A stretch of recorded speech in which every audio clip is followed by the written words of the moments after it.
سلام علیکم دوستان عزیز، سلامت و خانواده سربلند باشید. باری دیگر به شما میگم که بس کنید بازم بس کنید. خیتر کردنتون با یگون هموطن خود خیتر نکنید، نه به من نه به یگون کس، نه به یگون جنسی زن نه به یگون جنسی مرد که در روز قیامت مفلیس خواهد خست. مفلیس میخزید.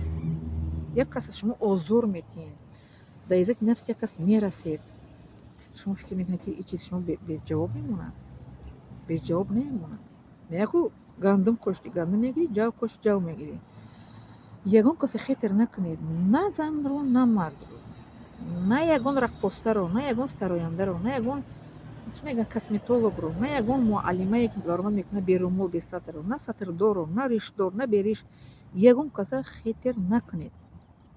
میگه قوی که نداری بدی نکن.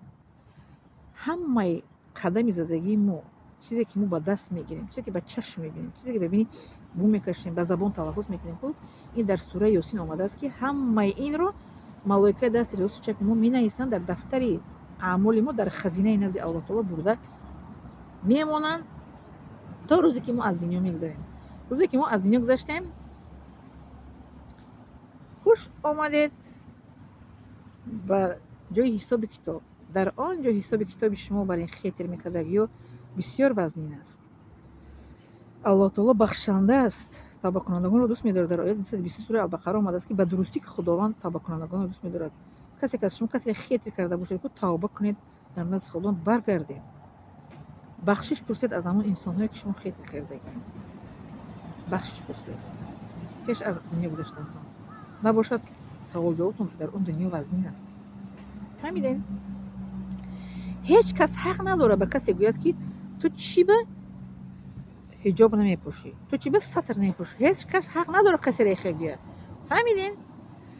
حتی پدر مادر با فرزند خود با جنجال قطعی حق نداره بگه که تو باید که رومال پوشی، تو باید فهماند، باید به یاد آورد، باید که مثلا که راهنمایی کند.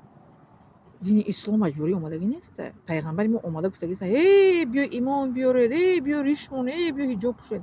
پیغمبر ما محمد صلی الله علیه و آله در هیچ کجا این دعوت کردگی نیست. یگان پیغمبر که دعوت کردگی نیست که چی به شما ایمان نمیاد، چی به نماز نخونید.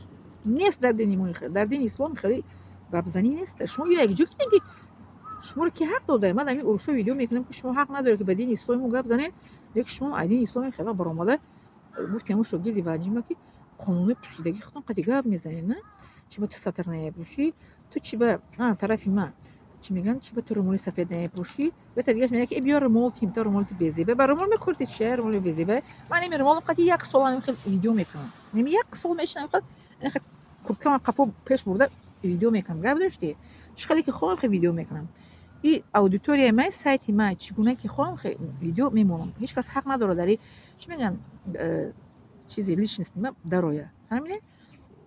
شما از دین اسلام قاعده دین اسلام برگ کار میکنه. یگان پیغمبر یگان فرستاده الله تعالی اومده به قوم گفتگی نیست هی بیا ایمان بیارین. اومده گفتن که ما خبر رسان هستیم، ما رسول هستیم، ما فرستاده هستیم. این دعوت کردگی ما هم این چنین همه خیلی باید باشیم. ما با رفتار خودمون باید که با اطرافیان دا چی میگن چیزای خودمون رفتار کنیم. فهمیدین؟ و من چند ویدیو دیگه میکنم درباره انسان‌هایی که چه با اویله ما اومده رفت شش خس کردن مسلمان شدن در تاجیکستان. روسای خریستیانی کمونیست آتئیست چقدر آدم اومدن اویله ما رو دیده ایمان آوردگیان. از من چند تا ویدیو دیگه میکنم که ما با گپ نی، ما با معامله با رفتار با کردار خود انسان‌ها رو به دین اسلام جلب میکنیم. و سخنهای خیلی درش میگه تو چی با دیدن ویدیو تماشا کردم. خب هر معلمه ویدیوی خوشرو میمونه. نوشن میگم بسیار معلمه با سواد هوا گفتن که تو چی به سطر نمیپوشی. شما چی حق داره که با او گپ زنی که تو چی به سطر نمیپوشی؟ تو حق نداری که کسی بگه که تو چی به سطر نمیپوشی. همین در دین ما دین اسلام خیلی نیست که تو اومده این گونه نیست که اومده بگه که تو چی به سطر نمیپوشی. پیغمبر ما مثلا یک روز اومده به نزد مشرکو گفتن که من به شما یک چی بیام باور میکنین؟ گفتن که ها کنی گوی اگر گویم در پشتم که یک آدم از باور میکنه. گفتن که هو باور میکنیم. در پشت کوش کس نبونه خاص. پیغمبر محمد صلی الله علیه و آله گفتن که اگر گویم پیغمبر است باور کنیم. گفتن نه پیغمبر نیستی، باور نمیکنیم. گفتن با وجود این پیغمبر مثلا به آنها نگفت که ای چی به شما آمده باور نمیکنید، چی به شما مرا پیغمبر نمیشمونه. هیچ گاه پیغمبر مثلا یگان به طبع وایو در مقابل گپی وایو گپی درست گفتگی نیست. یکی گپایی که شما میگین که همش سخنای درسته، فهمیدین؟ شما درستانه و زشتانه رفتار میکنین. درستانه و زشتانه در دین اسلام نیست گپ زدن با کسی، به طرف کسی، در مقابل کسی. فهمیدین؟ گپتون خویده گپ زنین، فکر کرده گپ زنین. پیش از اون که یک کسی گپ میزنین که اول خودتون در خودتون نگاه کنید شما کی هستین، شما کی هستین و شما کی حقوق داده که این گونه گپ زنین. شما همون انسانایی هستین که خدا هم کار نمیکنین، بعد دیگه رو میشنین خلونده میگنین. همون انسان میگه که مرا که رومول سفید پوش، هم خوش بره رومول سفید پوشه. کسی که مرا میگه در پیش پرده بشه را خود پیش پردهش نه. کسی که مرا میگه که بیا رومول تیمتا، رومول تیم در کار نیسته. ببینید کسا که خواهر دیگه سنگ میزنه که چون سطر نمیشه و سطر یا کوردور نشن.